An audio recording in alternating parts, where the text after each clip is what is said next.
Welcome to Biggest Spoilars, the destination for exclusive spoilers, latest updates. The nurses' ball was supposed to be a night of celebration, a glamorous escape from the daily chaos of Port Charles General Hospital. The grand ballroom shimmered with sparkling lights, elegant gowns, and the soft murmur of anticipation. Nurses, doctors, and prominent members of the community had gathered for an evening of music, philanthropy, and fleeting romance. Yet amid the glittering decor and flowing champagne, a storm was quietly brewing, one that would leave a mark on everyone in attendance. Willow Tate, radiant in her gown and seemingly at ease, floated through the crowd with the grace of someone who believed she had control over her world. But Michael Corinthos, the ever-watchful, stoic force in her life, had learned a secret, a truth so explosive that the very foundation of Willow's carefully constructed life was about to crumble. The moment had been building for weeks, with whispers, hints, and signs she hadn't seen, or hadn't wanted to see. Tonight, in the midst of celebration and laughter, Michael was poised to reveal it. The first signs of tension were subtle. Michael appeared at the edge of the ballroom, dressed sharply in a tailored suit, his eyes scanning the room with the quiet intensity of a man who carried burdens heavier than most could imagine. When his gaze landed on Willow, her initial smile faltered, as though instinctively sensing that the evening held more than glitz and entertainment. She excused herself from a group of friends and made her way toward him. "Michael, everything okay?" Willow asked, a trace of nervousness lacing her voice. He didn't answer immediately. Instead, he gestured toward a quieter corner of the ballroom, away from the chatter and music. "Willow, we need to talk," he said, his tone calm yet undeniably serious. "There's something you need to know, something that will change everything tonight. And you'll regret it if I don't tell you." The words hit Willow like a cold wind. The elegance of the nurses' ball, the sparkling lights, the soft music, the laughter, faded into the background. Her pulse quickened, and her hands trembled slightly. What do you mean?" she asked, fear and curiosity mingling in her voice. Michael took a steadying breath, his eyes dark with resolve. "It's about a choice you made, and its consequences. It's about secrets that were kept, promises that were broken, and truths that can no longer be hidden. Willow, this revelation isn't easy, but it's necessary." The metaphor of baptism was impossible to ignore. In this moment, Willow was being submerged in a torrent of truth, a cleansing, purifying, and unavoidable revelation. Michael's disclosure would wash away illusions, expose hidden realities, and leave her standing in the light of truth, vulnerable yet empowered. It was a baptism not of water, but of conscience, accountability, and the unrelenting weight of consequence.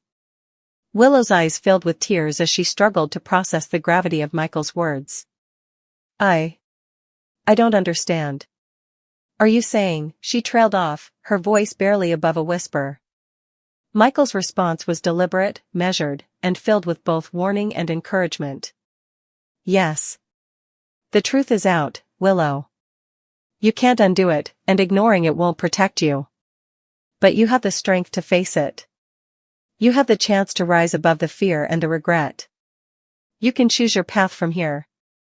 As the reality sank in, tension crackled through the ballroom.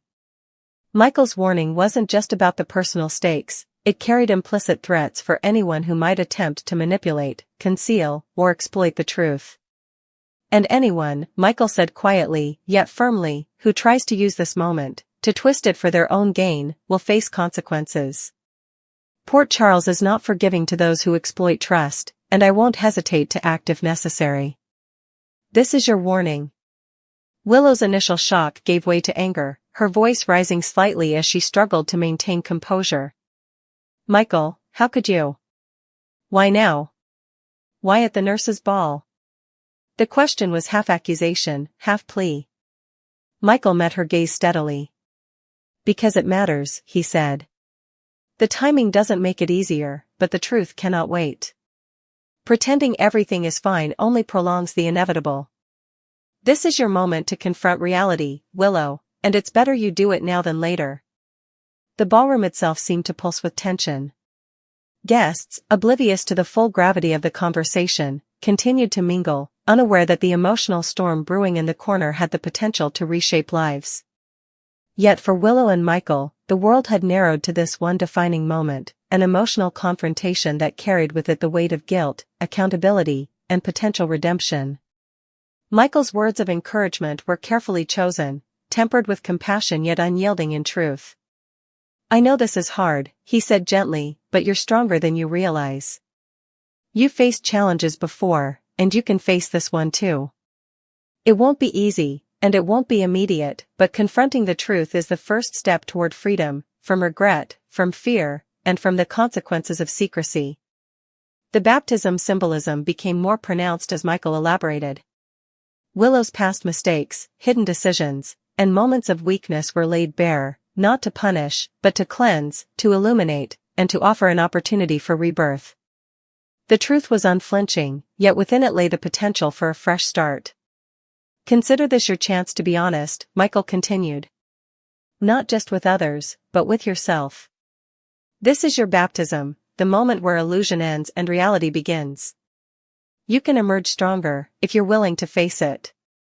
Angry threats, though subtle, lingered in Michael's voice, a reminder that Port Charles is a city where consequences follow every choice.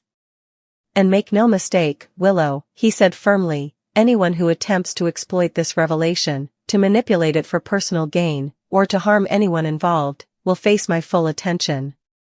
You have my word, and that is not something I give lightly." Willow, grappling with the shock, anger, and fear, began to recognize the depth of the moment. It was not just about regret or fear, it was about growth, accountability, and understanding the consequences of choices. Michael's role as both bearer of truth and source of encouragement became unmistakable. He was the anchor in the storm, providing guidance and support while holding firm to the unyielding standards of justice and protection. As the conversation unfolded, the symbolic weight of the nurse's ball itself became clear. The event, designed to celebrate compassion, care, and healing, now mirrored the moral and emotional challenges faced by the characters. Willow's revelation acted as a baptism of conscience, cleansing her from past misjudgments while forcing her to confront the gravity of her actions. The glittering lights of the ballroom reflected off the walls like the rippling surface of water, reinforcing the motif of purification, renewal, and reckoning. Michael's guidance was unwavering. "You can't change the past, Willow," he reminded her, "but you can choose how to respond. You can step into accountability, face consequences with integrity, and make amends. That is the true measure of strength. That is how you rise above regret." Angry confrontations soon erupted, not physical, but verbal, emotional, and psychological.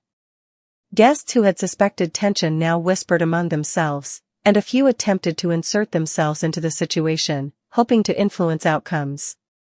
Michael, sensing potential manipulation, delivered both subtle and clear warnings.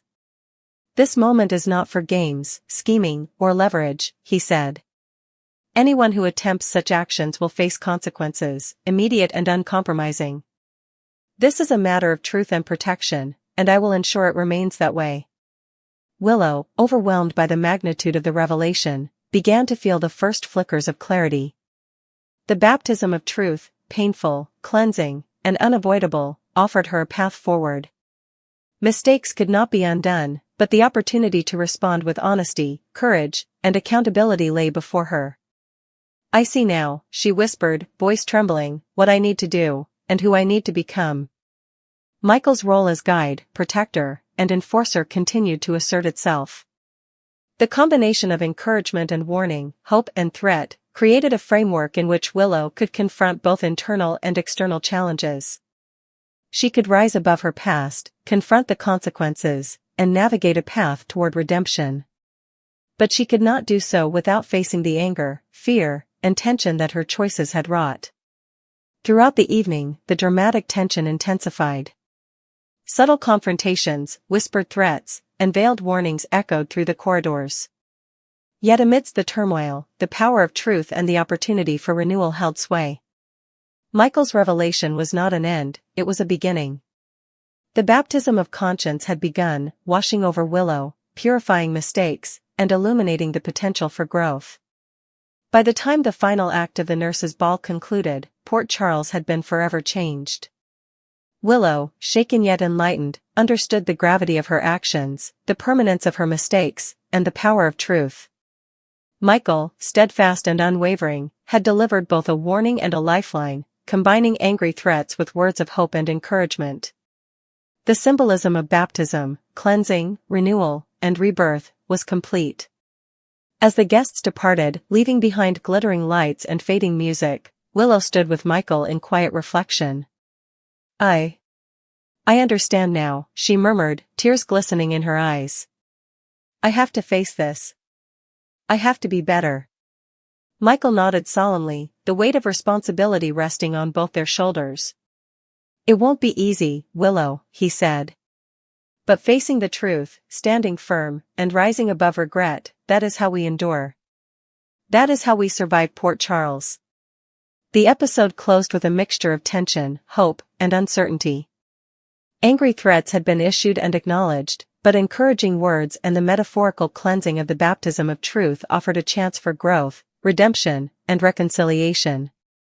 Willow's journey, forever altered by Michael's revelation at the nurses' ball, was only beginning, and the city would watch every step with bated breath. Even as shadows lingered and whispered threats simmered, the message was clear: the consequences of choices are unavoidable, the power of truth is transformative, and the strength to rise above regret is always within reach. Port Charles may be a city defined by secrets, betrayal, and shocking revelations, but through accountability, courage, and hope, its residents could endure, rebuild, and find redemption. At the sanitarium, Isaiah awaited with Portia in an examination room for a croaker. Indeed, though her pain had subsided. When Britt entered, Portia prayed the fallen croaker to examine her since there were no other OB/GYNs available. After snarking with Isaiah about her lack of a medical license, Britt instructed him to leave the room. As Isaiah stood in the hallway, flashing back to the times he'd slept with Portia, the mama, to be bothered that she might be misfiring. Britt also asked Isaiah to bring up Dr. Jones from the ER. When Lucas got to the test room, he questioned why Britt was treating Portia, but agreed to help them out by ordering tests since Britt wasn't authorized to do so. Britt comforted the case that she didn't suppose Portia was going to lose the baby, and said that the tests were just to make sure. She suspected stress and dehumidification had caused the cramps and prompted Portia to take many days of bed rest and pay further attention to her health. Going back into the hallway, Britt informed Isaiah that Portia was resting. Walking up to join them, Lucas participated that the tests had been ordered, also pulled Britt around the corner to speak intimately. Admitting that she'd broken sanitarium policy, Britt maintained that she'd deal with HR because she couldn't ignore Portia's alarmed plea for help. But rather of speaking her, Lucas offered to write Britt another letter of recommendation to get her license reinstated, having been impressed by her instincts with both Ned and Portia. Meanwhile, Isaiah entered Portia's room and demanded to know if the baby was his. She responded actually, telling him that either he or Curtis could be the father, and said she hadn't yet blazoned her gestation because she was staying to get a maternity test. Curtis knew about the baby as well, Portia added, because Jordan had figured it out and told him. She also told Isaiah that since Curtis didn't know about the affair and assumed the baby was his, no bone differently had to know about it either, so Isaiah's professional character would remain complete. Far from thrilled with that response, Isaiah wondered if Portia would have ever indeed told him about the baby, indeed if the maternity test proved it was his child. Having learned her assignment with Trina times agone, Portia promised to let him know if he was the father, but she wasn't awaiting anything of him since they weren't sanctioned. They agreed to break the discussion about his implicit involvement until the results were in, and Portia said that she'd let him know when the test was listed. She seized his hand as Isaiah exited the room, and formerly out in the hallway, Isaiah smiled at the possibility of being a pater.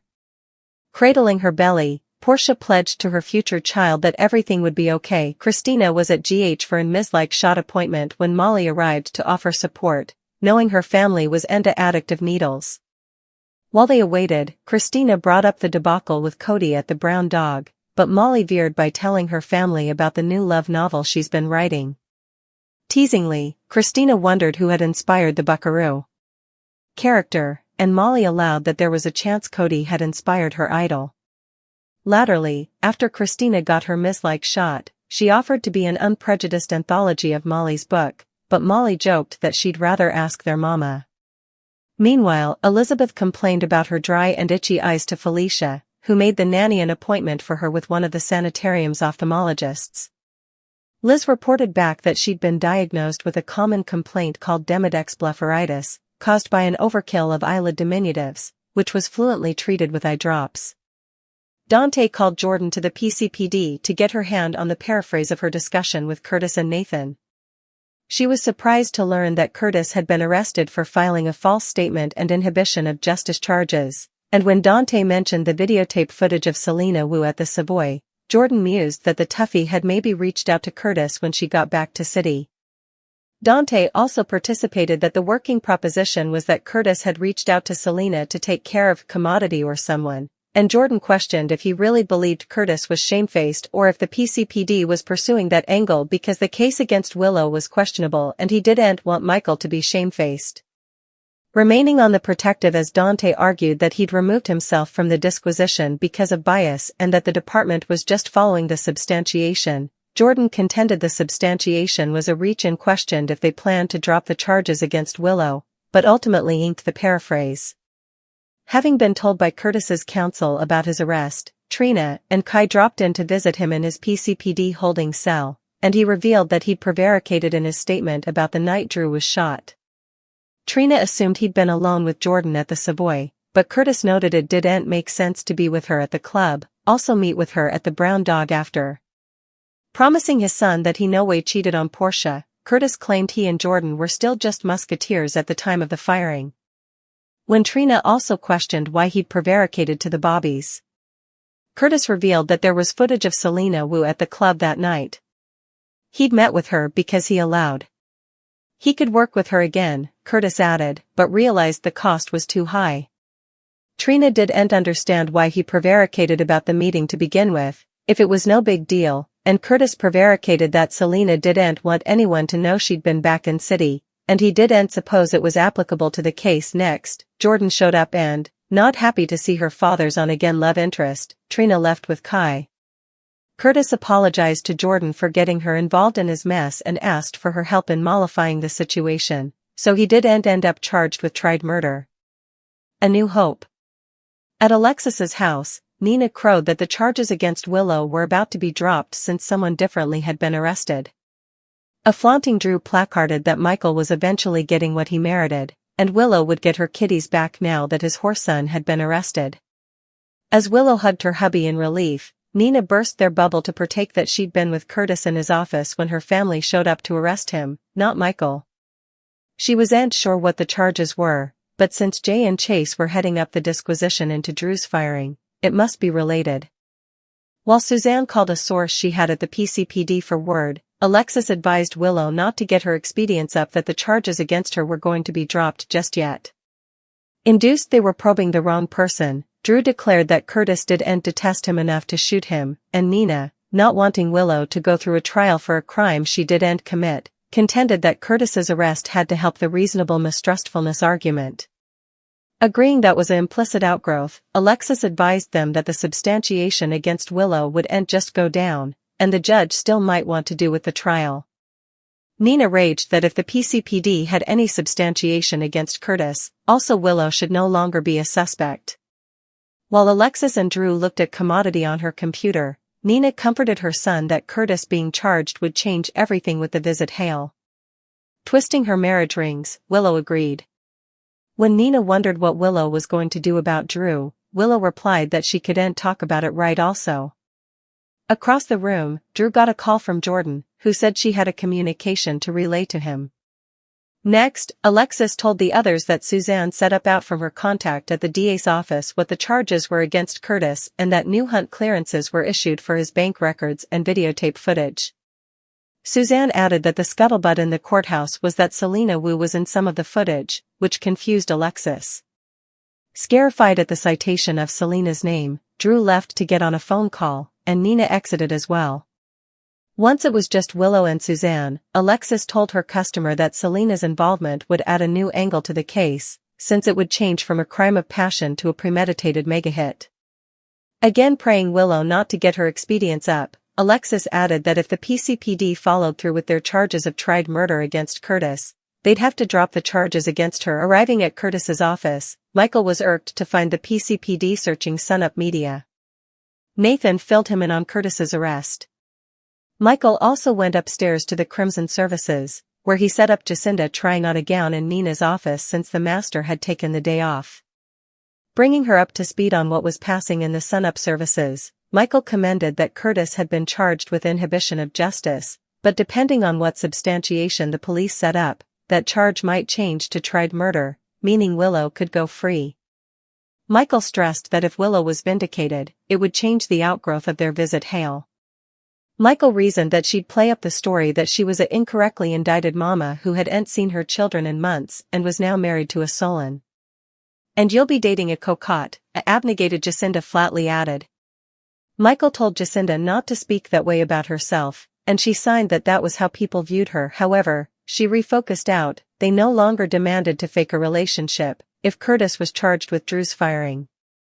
Jacinda tried to give Michael an out to end their relationship, but they both agreed that effects were no longer fake between them. A amorous kiss led to more, and Nina walked in to find Michael and Jacinda half-dressed, making out in her office. Outside the PCPD, Trina commended to Kai that she wasn't sure whether to believe her pater's story. She didn't want to believe that Curtis wanted Drew dead, but she was starting to suppose that she didn't know her father as well as she allowed. Further than ever, Trina declared, she demanded to know what happened the night Drew was shot, but Kai wondered what she'd do if it turned out that her father was responsible. Returning to the station after the hunt at sunup, Nathan informed Dante that Michael had shown up and was worried about Curtis's arrest. Nathan next began looking through Curtis's bank statements for any large recessions that might indicate a payment to Selena Wu. Dante also wanted business and doorbell cams checked for substantiation that Selena or her men were in the vicinity of Drew's house that night. And as he and Nathan reviewed the report on the neighborhood vids, they realized there was a distinction with the camera's footage that hadn't yet been reviewed. But once they viewed the tape recording, Dante and Nathan saw commodity that impacted the disquisition.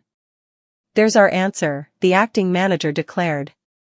Downward in the jail, Drew visited Curtis, flaunting that his former friend was about to be charged for shooting him.